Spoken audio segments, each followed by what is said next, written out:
Hey there, folks. I'm Matt Hansen. And I'm John Johnson. And you're listening to Planes, Trains, and Comic Books.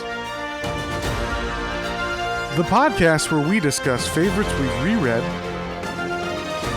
both classic and new comics we want to read, and everything else in between. And here's the comic we picked this week. Hey there, everybody. Welcome back to another episode of Planes, Trains, and Comic Books. Today, we are continuing our celebration of Black History Month with a Black creator-owned comic from Image called Farmhand that won our Patreon poll. So thank you to all our patrons for voting on this one. And speaking of, thank you, Hoku, Otaku, Mike, Christian, Matthew, Joseph, Kalia, Kevin, James, Craig, and Ashley. You're very, very awesome people. We love having you guys as patrons. And you guys voted, so we got Farmhand. And then the runner-up, Vindicated, is going to be done for the exclusive podcast that the Patreons gets at the end of this month. So you guys get both of the ones you voted for, so thank you for voting again. And anyway, Farmhand. John, have you heard of this title? Is this your first time seeing it? No, yeah, just from when we were picking what we were going to put on the poll this month. We're looking at different creators that we hadn't had on the podcast before, and yeah, so this was an interesting sounding one. And actually, I think between this and there was one other one. Those were my two most interested. So I'm glad this one won. And yeah, it. Like just the synopsis of it sounded really weird. So, and kind of creepy horror-ish, and that's our jam. So it sounded like a fun read. And I think, was it the gentleman who did this is also he's the artist on Chew, right? Yes. You haven't read Chew, have you, John? No. That's one that you mentioned to me. I feel like I might've read the first one, cause I remember he bites on dead bodies, and that tells him like who killed them or something, right? Yes. I feel like I maybe read the first issue or something. Then I know it's something we've been meaning to do for the podcast as well. Yeah, that was one of the last, like, kind of not big, but like well-received titles that I can think of when I was like at the comic book store. When that came out, that was like another like, holy shit, everybody loves Chew. Everybody's looking for number one. And it lasted a pretty long time. So I think it lasted till like 2016 or something. And then his next project was this. And this is like written by him as well. His name is Rob Guillory, I believe. Maybe I'm pronouncing that wrong. Or Guillory, I don't know. That's like Southern French, right? That Louisiana French. Yeah, I don't know. You sound like was the Daughtry family from King of the Hill. Yeah. Yeah, that's as close as we'll get. I mean, I love Louisiana, but yeah, that's the closest I'll ever get to. It sounded like that. But the first volume of Farmhand is called Reap What Was Sown. And I didn't know anything about this title going into it. I mean, we had put it on the poll, but I had just heard like, oh, this is good. And it went for a while. So like, I was like, yeah, it must be fairly good if it went on for like 50 issues or something. I didn't read what this was about at all, so I went into it thinking like it's about a farmer. and then the first pages are like, what the fuck is going on in this comic? So it literally starts with like these two kids, they're at their farm, some animal broke in, probably bobcats broke into their chicken coop, and their dad's on vacation, and they're like, oh man, I can't believe dad went on vacation and this happened. He's going to kill us. And so they're like, oh, we should is it like they're going to bury the chickens or something to hide the evidence? Well, they're going to clean it up and take care of it. And the son's also like, yeah, I'm going to have to probably stake out to hunt whatever it is. Right. So it's to stop it from killing more. And then, yeah, while they're moving the chicken bodies around to dispose of them, they come across something. Yeah, they come across like an eyeball on the ground, and then it's like a face. Then it turns out it's his dad, and then he grabs his dad's hand, and he's like, I'll get you out of there, Dad. And it's not his dad's body. It's his dad alive, buried alive. And I was like, what is going on? Like, this is like the weirdest opening to a comic. and like vines come out of his dad's hand and then infect him, and then this giant tree gets built, and it's like their family tree, and then the main character wakes up from a dream, because that was him when he was a kid, like whatever dream he was having. His name is Zeke. So we find out that like Zeke and his father, who is a farmer, have been estranged, but he's moved back in town. I guess because his dad reached out to him to try to like mend their relationship. And then they're like, their family home was just kind of sitting, not being used. So he was like, okay, we'll save money by staying at the family home. Grandpa can mend his relationship with me and our kids, because he's got a wife and kids. And so, yeah, we kind of focus on Zeke. They're the main family. And yeah, we just kind of drive around the store, get to know it a bit. Now, you haven't read Shoe, or did you read it enough to notice the art difference from that and this? Yeah, like I definitely know the art on that was a little. I feel like the art was a little. It seems a little more cartoony compared to that one. That seemed a little. Yeah, that was way cleaner to me. Like the lines were way more like precise. So maybe this is. I'm thinking maybe that wasn't digital. Maybe this is digital, and that's the difference. I don't know. Because this came off to me as more digital. I could be completely wrong. It's hard to tell sometimes with like modern coloring on comics if it's a digital or like physical piece. But this to me said digital. It's a little bit more messy, a little bit like not as streamlined. I prefer the art on Shoe personally, but you know, this was cool, especially once I got into the story. It took me a hot second to get in just because it starts so weird. But basically, the Zeke and his family are going to visit Grandpa for the first time in most of their kids' lives. I think the daughter saw him like once when she was a kid, but she's older than the son who hasn't met him, and then older than her brother who hasn't met him, and then the son Zeke and his wife, obviously they knew the dad, but they haven't talked to him for a long time. So they're back in this town. What is the name of the town? Freetown. That's right. The oasis of the South.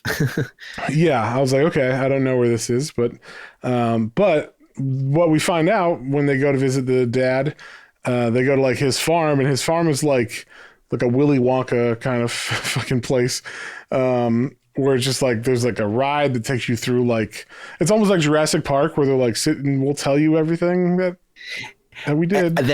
It totally was given off like that. Bingo, Dino DNA, like walking through the park. Yeah. Yeah. And so they're watching like what is this place that Grandpa has made? And basically it turns out Grandpa was just a regular farmer. Then he had a vision like Joseph Smith or something and got the recipe or the sequence that he needed to make a seed, like a special seed that would that could like, what was it? It was like it's a mix of like a regular seed and human what are those called? Stem cells. That's the word. Thank you. Stem cells. So it's like how they can merge into one thing, and then he can literally grow organs for people to use who lose them. So like he's got like a kidney farm or kidney area where like kidneys are growing on plants, ears, noses, hands, eyes, everything except I guess the brain, right? Yeah. So, yeah, like they're taking him through where all these creepy trees are growing arms, and they're having to prune arms and fingers and stuff. So they're just like cutting arms off, which I was like, holy shit, this is crazy.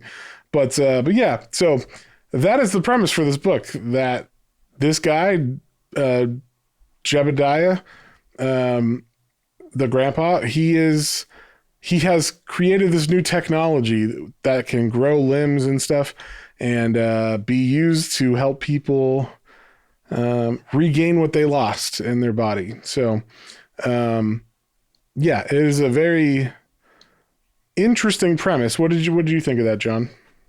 Oh yeah, very much so. I didn't know like what level to expect. So the fact that it's like intelligent design seed and it like can like basically grow whatever body parts you need. And I love that when they have to prune them, like they still bleed, and it's very like, cause it's like a cross between tree, plant, and humanoid as far as like the limbs, and they come off kind of like they have a little bit of green to, almost like in between a plant person and like a zombie looking. So it was, but very apparently when you get them, when you actually get the transplant, it will change color to whatever your skin tone is after a week or so. Still very, very creepy. Yeah. So the grandkids are getting the tour of this facility along with Zeke, who I guess last time he talked to his dad hadn't developed all this stuff, so he's kind of surprised too. And then we meet his sister, Zeke's sister, who works with the dad there. And then we get like this interesting moment where like this kid's like, I gotta go to the bathroom. And then we see him walking into like an authorized personnel only area, and he steals like a finger off of a plant and then puts it in his arm, which is like robotic, like he's a bionic person or something. And then he gets caught, but he like beats up the guards, and then like as he's getting away, he does get hit, and so he gets knocked out. So as Zeke and his dad are talking and trying to like mend their relationship, one of the guard guys is like, hey, we need you in the greenhouse. There's a tree problem again. Like, he's trying to say it without saying it. So the grandpa goes back there, and we find out he like basically interrogates this guy. We found out this boy is like a Russian spy, and they're trying to get this technology, right? Like if he steals some of the fruit from these trees, they can backwards engineer or reverse engineer like what the grandpa did, like the formula. And it turns out that this kid has like a missing arm. So instead of like hurting the kid, the grandpa's like, you know what I'm going to do? I'm going to give you a new arm. Now, this is one of the creepiest things in this book. They don't really explain it further than this one page, but the head of security cuts off an arm from the tree. Then the grandpa like snaps his fingers and like calls it over, and it slithers over to him. And then he takes the arm, and the arm on the stump end, like where the shoulder is, grows teeth and then like clamps on to the boy's stump, and then it melds into an arm on his body. Like it turns into a fully functioning arm. This was crazy. I don't know. What did you think of this? Oh yeah, no, it was very wild. The fact that, because like they showed him pruning things earlier, but it didn't show them moving on their own. So the fact that like he cuts it and then it moves over to him on his own, and then like you said, it grows teeth. The end makes it look like one of those little lampreys, and so then it like What's what a do they lamprey? leech it? It's a fish from. They have all the like circular round teeth. Or also like a leech. Or like Slither, like the slugs from Slither. Oh yeah, like the slugs and Slither. Ooh. Yeah, so that was very creepy. But then like I guess it grabs and like seemingly is fine, and you even see like it starts to kind of like try to match his tone of his skin too. So yeah, it was very interesting. I like that the grandpa like when they interrogate him, like the kid started speaking Russian, and then the grandpa knew Russian too. So it was like, there's definitely more to this Jedidiah than meets the eye. Yeah, if coming up with some crazy technology with plants and stuff and human limbs, if wasn't enough, he also speaks Russian. So the family doesn't know that any of that happened with the Russian spy. So they leave, and Zeke is kind of like he's like, yeah, we'll see how it goes with my dad. I'm not fully thinking he's on board with repairing our relationship, but we'll see what happens. Then this weird thing, they didn't really go into exactly what this was, but they go to sleep. We see someone walking through their neighborhood holding up, or tapping in signs that say like "Thorn for Mayor" on everybody's lawn. So like putting them on the lawn without their permission. And like we're just kind of left with that. I'm like, I don't know what that means, but we get a little epilogue at the end of this issue where we see the guy who was the dad of the Russian spy, right? Is that correct? Yeah. Gets like, we see him with a gunshot to the head, a suitcase full of money, like he was executed. And then we see in the bathroom, there's the Russian kid, and his arm is like glowing green and veiny with like chloroform in his veins and like a flower sprouting off of his arm. So we don't really know exactly what's going on, but it seems like maybe this technology isn't doing what it's supposed to. So yeah, we start the second issue. We get a little bit of Zeke's life in like 16 panels where we see him like as a kid, and then like with his mom, and then his mom dying, and then him working on the farm and wanting to be a comic book artist, and the dad being like, no, you should milk cows and be a farmer. And then him like going through a really hard time where he's like, I don't know, doing drugs or having sex with a lot of people or something, because it says he's sober after that. And then we see him come. He gets a phone call from his dad saying, "Come home, son." Then we cut to today where he goes out on his porch and he sees the "Thorn for Mayor" sign, and he's very angry. We don't know what exactly angers him about that. But we cut away before we find out to the grandpa who's cutting a nose flower, like a flower that's growing a human nose. That's because he is giving someone back her nose. He does it like, this is not ethical, I would say. Not an ethical way to do this. He's like, I want to see if you can still smell before I give you this nose to see if it really worked or whatever. So why don't you sniff this flower? And then she does, and there's like the nose is in it. And so like the flower like bites onto her nose, and then like the nose transplants in that process. So she's like freaking out, thinking like she's getting bit on the nose or on the face by this flower, but then he pulls the flower off and her nose is grafted to her face. And then she's like, "Oh my God, you fixed me." And I was like, "That is an ugly ass nose." I don't know about you, John, but when you're doing stuff with facial things, I guess any nose is better than no nose, but it was not a good looking nose.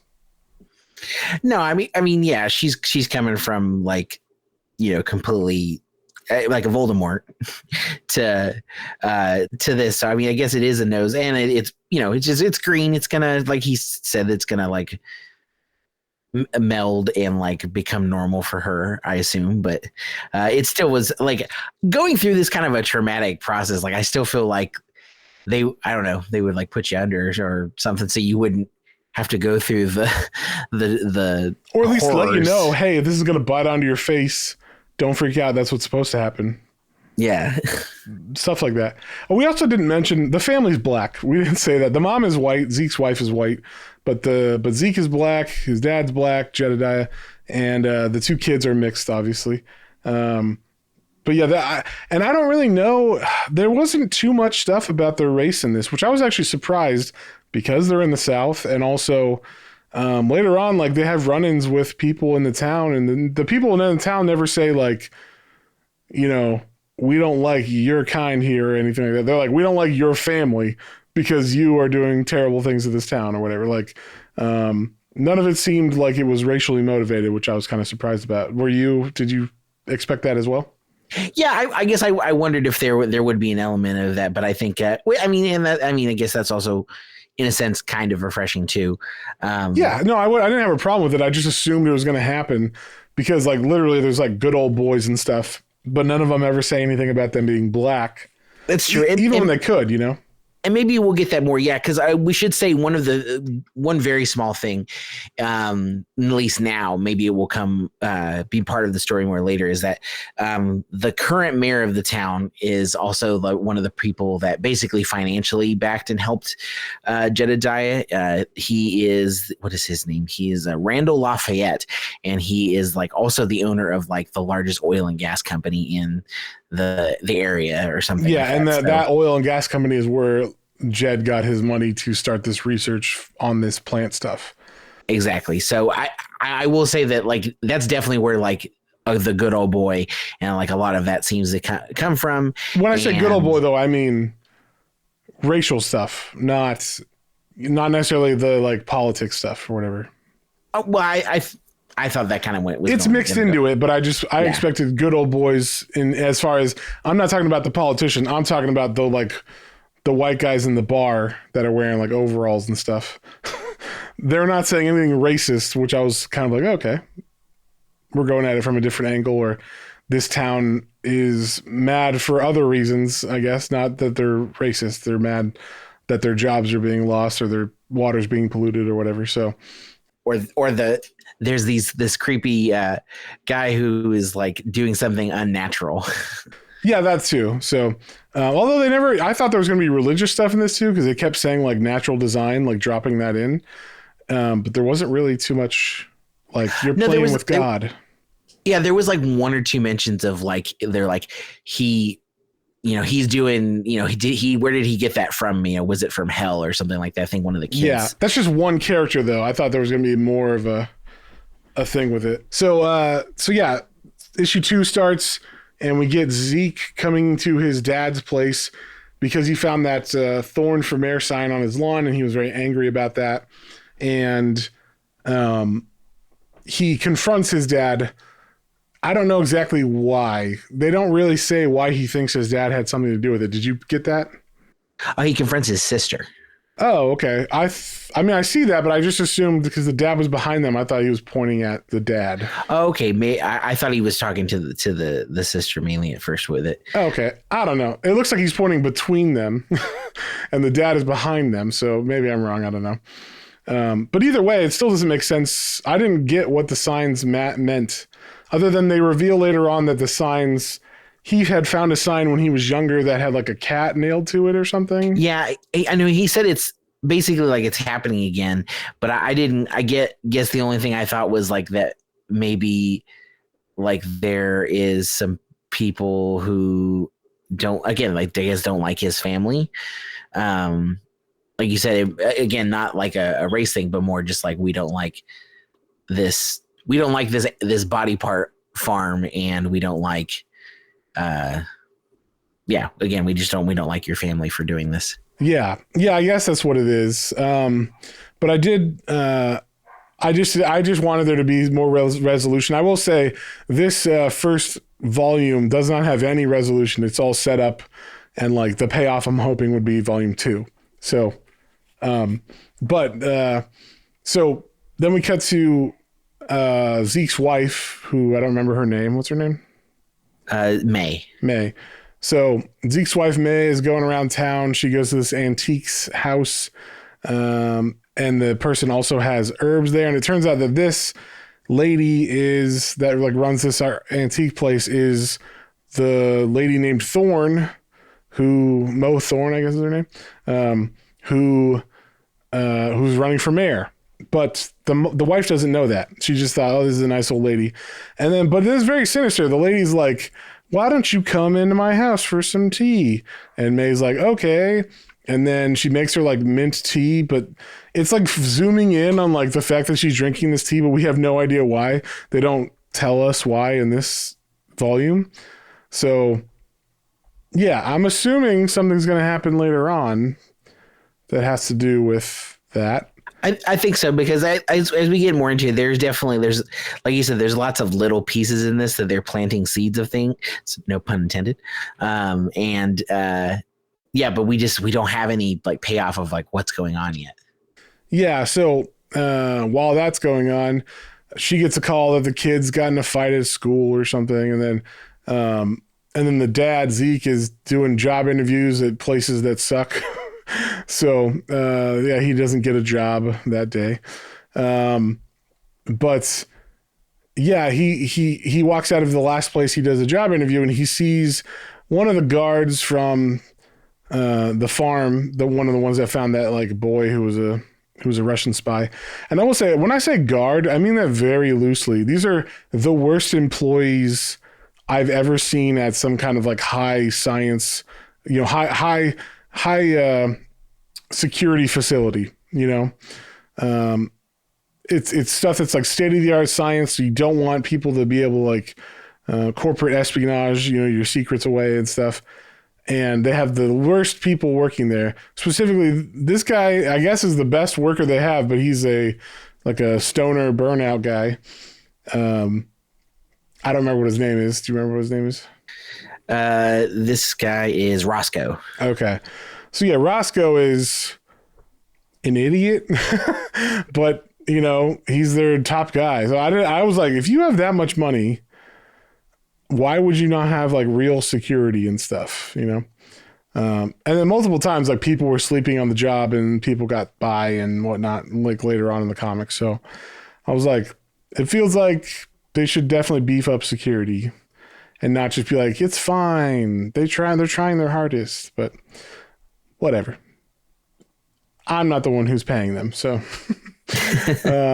but anyway, Zeke sees Roscoe in the parking lot after his last job interview. And then these guys come up to Roscoe, and I don't know who these guys are. They're men in black, or they're just goons of some kind. And they try to kidnap Zeke and Roscoe and throw them in the trunk. They pull out a gun, and but then this guy comes out of nowhere. He's like a preacher in the town, and he saves Zeke and Roscoe from these two guys. Even though they have a gun, he throws a Bible at the one with the gun and knocks out his teeth and stuff. So that's the power of the Lord. Yeah. This guy's name is Tree, right? He's his godfather. Yeah. So Zeke and him catch up. We find out a little bit about them. Then we cut back and forth between the wife, making dinner and stuff, getting a call from Zeke saying he had kind of a weird day. We learned that she has like an Etsy store basically where she sells hats. That's her job apparently. And selling hats. Yeah, selling hats. And then we also see her using the like mint tea that she got from Mo Thorne in her food that she's making. So she's feeding the family with that. So then I don't remember, how does he get the number to go to Mo's? Like, why does he go to Mo's place? I'm trying to remember because he gets it on that piece of paper, but I don't right. remember But where do you get the paper? Is that like the goons or? I don't remember where he gets the paper from. He gets a paper. We don't remember where it's from. He gets a paper with an address on it. He goes there and it's Mo's antique store. And he goes up to the door and he like knocks. No one's there. But then we see like glowing eyes coming out from the window as he walks away. It's way creepier.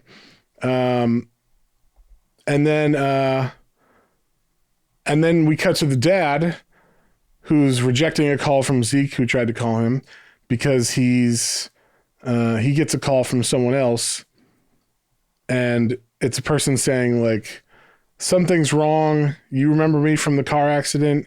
The dad's like, yeah, of course I do. I remember all my patients. And she's like, something is really wrong with me. What did she have done? Like a back? Yeah, she had like a vertebra replacement.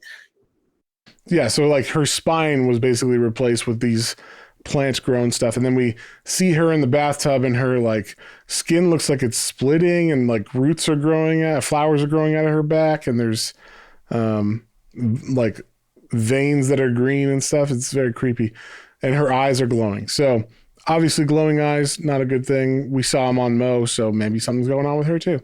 Then we start issue 3 and the son, Zeke's son, is at school. We kind of get to know him. He's kind of a dork.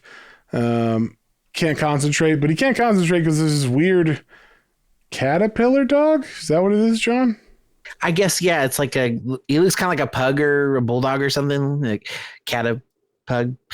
I don't know. Yeah, some kind of caterpillar dog, but only he can see it, I guess. Yeah, so we don't know if it's like a figment of his imagination or if it's like real or other people could see it later on or something. But sometimes it looks like see-through and sometimes it looks corporeal, like it's solid. So I don't know. But he's like obsessed with it. He's drawing it in art class and stuff. So, but he's getting picked on at school. And then the Russian kid who was the double agent guy that tried to steal the formula from the grandpa, I guess he goes to this school now. And so as the son is getting picked on, he like comes out of nowhere and like saves him. So the son is like, he's Batman. like he must be Batman because he does all these moves and stuff. So I thought that was funny. Yeah, I like their little action here too, because like that happens and then he sees him again later, and so Zeke's son introduced himself as his name's Riley, and he's like, "Hey, what's your name?" He's like, "Oh, it's Mikael," and he's like, "Oh, cool. That's such a cool name. It sounds like that's a fun name." Like, and he's like, "Your secret's safe with me." And he's like, "My secret?" He's like, "Yeah, I know your secret identity." And I love that he starts like, he like grabs him real fast and starts talking in Russian, like, "Who told you? Who sent you?" Yeah, he does start talking like Batman and stuff. So it's good times. Good. Like, it was funny, but I'm still like, why is this Russian kid going to this school and stuff? But whatever. He's deep undercover. Deep undercover. And it also made me think, like, maybe he's not a child, because a lot of the children in this look like angry men. Let's say that. Yeah. So after we go from that scene in the school, we cut to Zeke hanging out with the pastor guy, and it turns out, like he said, he's his godfather, and him and his dad grew up together. Tree and Jedidiah grew up together, and they were, like in the 60s, they were fighting or whatever for freedom and rights and stuff. And then, but something happened between them. Basically, once the mother died, that like soured the relationship somehow. And especially because after the mother died, that's when the dad started doing all this stuff with plants. And since this guy's religious, he's like, I don't think you should play God. And then Jed was like, I think you should shut the fuck up. So we have differences of opinion on this. So, okay. And that's okay. Yeah, exactly. And I will say, so this day, the kids get to go to the farm by themselves. Zeke and his wife have agreed, like, yeah, they're going to spend time with Grandpa at the farm. So they're there. They're like, where can we go? Like, and the dad was like, oh, we have to go to the melon patch, but you kids should stay here. And they're like, melon patch? And then we cut to the melon patch. And this is a creepy idea. But apparently the melon patch is the sex organ plants. So like breasts and other sex organs. And there's a line of, are they all male, or are there some female people? It's hard to tell from the picture, but what the fact is that there is a line of people like scandalously like waiting and like kind of like, yeah, like as if they're gonna go in one at a time and fuck these organs, which I was like, what? Like that's disgusting and terrifying if that's a thing that could happen in this place. Like, imagine you get, a new wiener or something, and it's like, ew, this one's used. Yeah, all gently used. Yeah. What? You don't want to hear that with, like, organs that are grown, sex toys, any of that stuff. Nothing, you don't want to use one of those. So, yeah, it's very a weird concept. I know it's a joke, but it's, like, disgusting to think about. And the fact that it's not just, like, it's not random people. It's like the people that work there. So it makes it seem like it's not okay because one person's on lookout. So it's like, okay, they're doing this behind the back. But then once again, what kind of fucking security do you have this place if the employees can just do this, So yeah, there's no security. I would think, especially of that, there would be security cameras around here. And apparently not, because whenever they show security, it is these guys in the green jackets. So that's true. It's like they're not really security. They're just random workers who are called security. They're literally just a bunch of folks fucking around. Nope, a pun intended that time. So while the kids are, helping out at the farm, there's like this lady with a dog, and they're like, how did you get a dog in here? And then we cut to the security guard who should be manning the, entrance. And we see him sleeping on the job. So he let this dog in. And the reason why you don't want dogs in is because they could eat one of these plants. And if they do, then something bad could happen. And guess what happens? The dog eats one of the plants and he turns into, it's like, what is it? A King Charles Spaniel. And it turns into like, crazy wolf dog or whatever. Like werewolf plant dog is basically what it looks like. And it goes on a rampage and they have to like put it down. Like literally blow its head off in front of the kids. I was like, Jesus Christ. So yeah, like they have to do that, but also like the kids, Zeke's kids get saved by the not invisible caterpillar pug dog thing in that too. So it's weird, like because he shows up and like you said, like he saves them and he looks like he's there, but then they have to decapitate the little spaniel and or the giant spaniel, I should say. And then we see the caterpillar dog on the wall, but he looks translucent again, like he's maybe invisible. That's a very weird little creature in there that we get no explanation for yet, like at all of anything. So now it's the evening. Zeke's going to pick up his kids at the farm. He drives in, he's happy, but then he starts seeing police cars and, ambulances. And he's like, what happened? And then he finds out what happened. And, then the ghost caterpillar dog thing, we see him like attached to the car as it drives away with the family. Then we see it like jumping off and we see the son looking at him, look all sad. Then we see the caterpillar dog sleeping in the woods, and around him, there's all these eyeball flowers. So this is implying that this farm is supposed to be like sealed off to everything else so it can't contaminate any other plant life. Obviously, that's not the case. These plants are growing wild. And then also, like, the tea and stuff that lady made, that Thorn made, seemed to be something too, so we don't know. We don't know what's exactly going on, but something's going on where it's gotten out. It's like an outbreak or whatever. So then we start chapter 4 and we learn about the sister, Zeke's sister, whose name Sergeant Jenkins. Her name's Andrea, but she was a sergeant in the military and she lost a leg in some war. We don't exactly know where, but so she lost a leg, and we kind of assume, I just assumed this, but I just assume like, of course she has like a, one of their transplant legs. But that's not the case. Later on, we see her get like attacked by some men and they stab her in the leg and it's carbon fiber. So did you think that was going to happen? I did. I felt like it was a red herring because they show her unit in patrol or whatever get attacked and she loses a leg. And yeah, like it makes it seem like it, cause the whatever her like leader comes in and he's got a classified document. She's like, I want to go home. Or like, yeah, like that's what we're going to get you to do.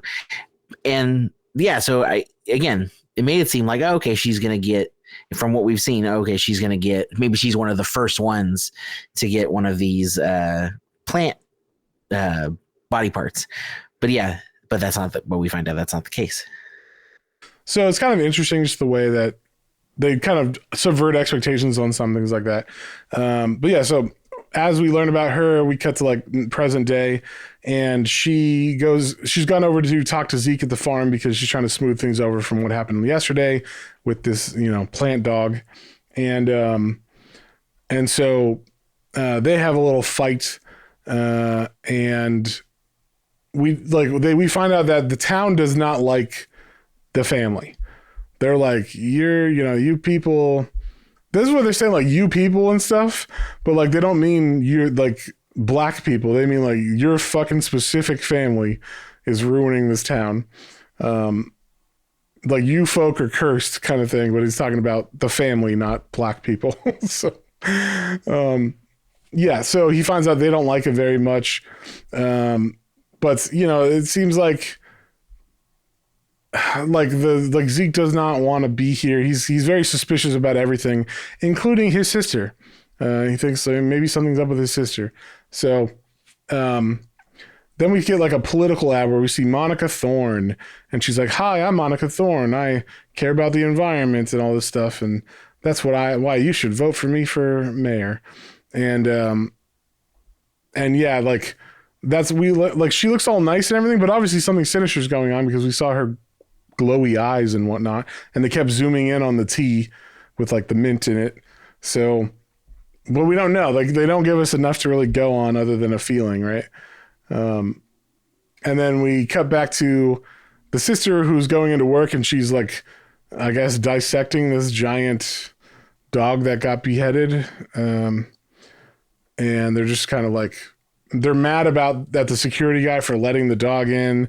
And somehow, I don't know why, we don't know. They just set it up that like, I guess the dad of this guard was something to Jed, and that's why he won't fire him, because he doesn't fire the guy. And the daughter's like, why won't you? And then he's like, because I promised his dad or something. It's very weird. What did you think of this? Yeah, again, lots and lots and lots and lots and lots of setup. Like they show previously how this guy has been incompetent too. Like, so he let the dog thing happen.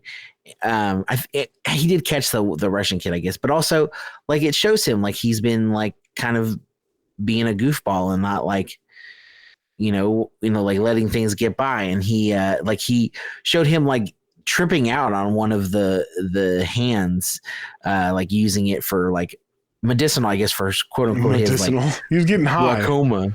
But yeah, like it shows him like tripping out and getting high. And so like his dad's like, okay, well you basically go take out trash for a week.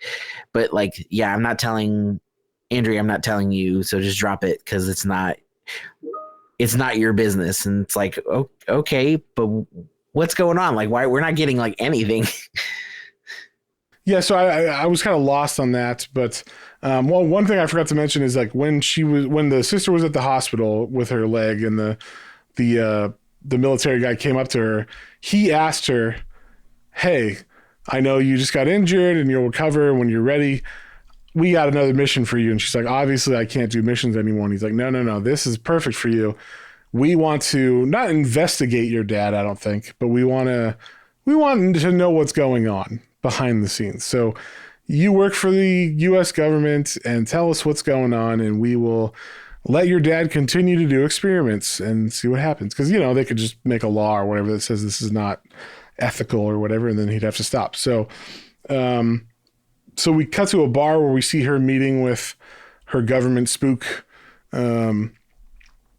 And he's like asking her for info, and it seems like she's kind of giving him lip service. Like, no, there's no like real info there, but it sounds like she's coming up with something to give him, and he's not very satisfied. So, but this is where we get she's at the bar after that guy leaves, and she starts getting like harassed by this guy who knows her. He's like, "Oh, don't you remember me? I'm this guy's son.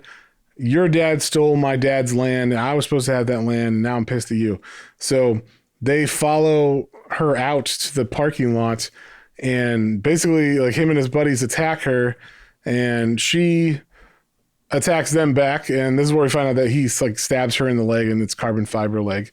This is also interspersed with earlier that day, Zeke had said like, "Oh, there's wolves attacking the chickens. I got to like stay up tonight and hunt them." So while this fight is going on, we see Zeke, waiting for the wolves to come in, or the coyotes.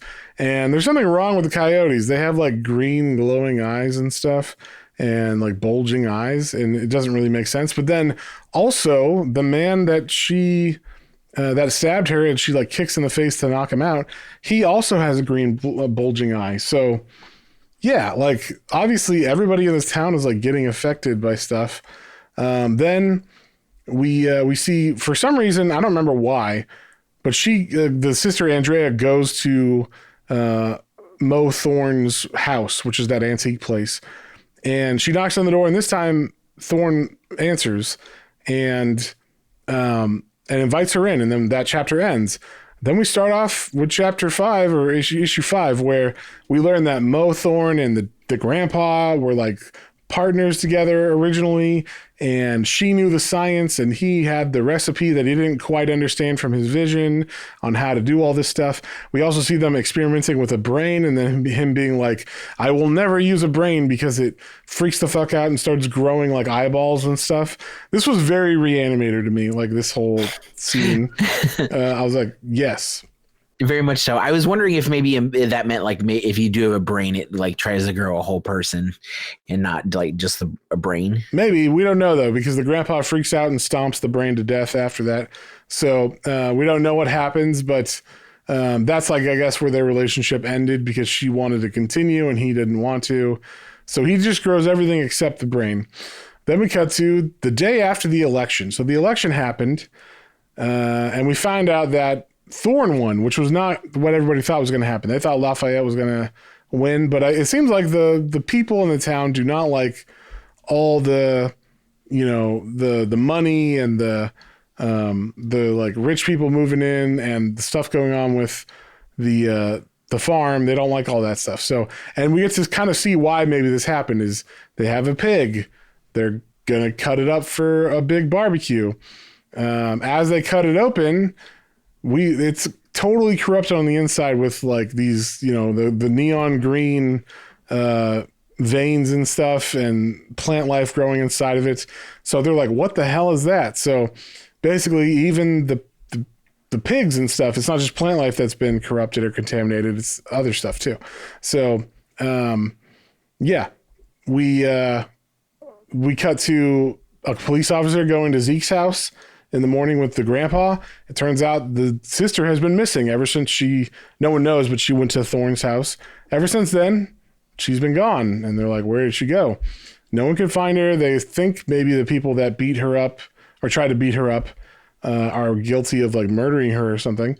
But they confront them and that is not the case. So then they go to like this bridge where they're like, we found her car. And then they think she's going to be dead. They're going to find her body. But then it turns out Andrea is still alive. She comes out of like a culvert and it's like, I'm alive. Was this real? What's going on? And then we cut to what happened the night she went to go visit Thorne. And she's just like drinking tea with her and talking about like, why you want to be mayor and all that stuff. And she pricks her finger with something like her hand grows thorns. This was very Poison Ivy to me. I don't know what you felt about it. Yes, 100% gave up Poison Ivy vines. So like, yeah, they're reminiscing and she's like, basically like, reminding her or like telling her, all the things that her and her dad did together. And then like, yeah, it's just kind of like, oh, everything's going to be okay. And then let me touch your hand, sweet child. And then, yeah, like although you see all the little thorns coming out of her hands. And then I assume that she starts hallucinating this. I don't think that she actually, because it shows like she has a flower. Like, I don't know, because she had that glowy eye before, That's true. So this flower could be growing out of her head. We did see the eyeball growing out of the brain earlier too. So that's true. Maybe she's got something going on. It could be real. Who knows? We don't know. But then the daughter or the sister wakes up in the hospital after, they found her. She passed out. She wakes up. She's like, oh my God, I was drugged by something. And I was talking to Thorne. So what's going on? Like, Dad, what's going on with all this? And the dad is like lying to them. We think, I don't know. Nothing gets confirmed, but he says, honey, I have no idea. But obviously there's like a history there and stuff. So then we see like around town, everybody's got eyes that are glowing. There's a bus stop and we see people leaving the town with these glowy eyes. One kid's even growing a flower from his hand. But everybody looks like they're infected with this stuff and they're we see the bus leaving and it says San Antonio, Houston, Freetown. So I don't know, man. This is like it's going to infect the rest of America. We don't know. That's kind of what it's alluding to. So, but that's where it ends. That's where this trade ends. No questions answered. No questions answered. And honestly, just looking back at that last one too, is that is that bus stop isn't even in Freetown, right? Like that's just saying. I was about to say it says elsewhere, and then the town makes it seem like Freetown is 961 miles away from where the bus is. So that would tell me that like maybe this is happening. This is also happening, quote unquote, elsewhere. Like it's got out and it's spread far enough to get that far. Yeah. Yeah, I guess. And so maybe this is because it has the person sit down and I mean maybe that oh yeah you know what, I just noticed the person that goes to sit down, that's the lady with the roses on her spine from this transplant. I didn't notice that at first. So there you go. So yeah, so she's coming back after maybe all of these people are coming back. Maybe these are all transplant people that are sick, having issues. Oh dang. Oh yeah, that okay, cool. I totally missed that. So that makes that a little intriguing. Like, yeah, are they all going back to Freetown? Yeah, that definitely makes more sense because I just thought these were random people around, that were leaving Freetown, but I guess it's people going to Freetown. And it would make sense if they're going to be like confront the place, right? Yeah, why am I turning into a goddamn plant? But yeah, so that's the end of it. So, John, what did you think? What would you give it? It was a fun story. Like we said, it keeps giving you more and more questions and like what the hell is this, and like that's cool, what is that, and like it had a lot of really cool moments, but it didn't answer any questions. Nope, and definitely is one that makes you want to keep reading. Luckily it makes you want to keep reading. The story is intriguing enough because had I read this and not enjoyed the story, I would have been like, fuck that story. But I enjoyed it enough that I'm like, I do want to know what is happening, where this is coming from. Like you said, it very Reanimator-esque, very like super creepy, like the idea of like growing body parts and then like they're kind of somewhat sentient because they know like how to attach to you and like how to like make itself like you more, but then also like obviously there's something wrong going on, and like what's this thorn lady got to do with it, the very poison ivy-esque. And so yeah, there's a lot of really interesting elements, and it seems like this could be a really cool fucked up story, so I want to know more. And the art was fun. It got very trippy, especially around the plant parts, either attaching to someone or having something happen to them, like with Thorn and Andrea at the end. So I definitely want to know more, and I would totally like to read the second one. And that will, even though it didn't answer anything, the art being, solid and then kind of fun and trippy in parts, that will make this, they'll put it on the other side of middle for me. And I'm going to give this one a 6.5. Like I want to know more, and I'm very intrigued. And I'm glad that I want to know more, because otherwise I would have been really mad. Yeah, I could totally see that. I think I'm going to give this would have got a 6, except I appreciated how hard it went on the like body horror. So 6.5 is a good call on that. Yeah, I definitely want to continue reading the series. It's intriguing enough that I need to figure out what happens next. And it's a bonkers idea. Like this is one of the most original ideas I've read in the comic for a while. So, and I tend to read more grounded stuff like crime or whatever. So this is way wackier than something I normally read, but it was fun. It was interesting. And they left so many breadcrumbs that I'm like, I need to know what some of this is. So, yeah, I'm going to give it a 6.5. You give it a 6.5. It's pretty good. We will be coming back with the runner-up, which was Vindication, on the exclusive podcast for the Patreons. So look forward to that.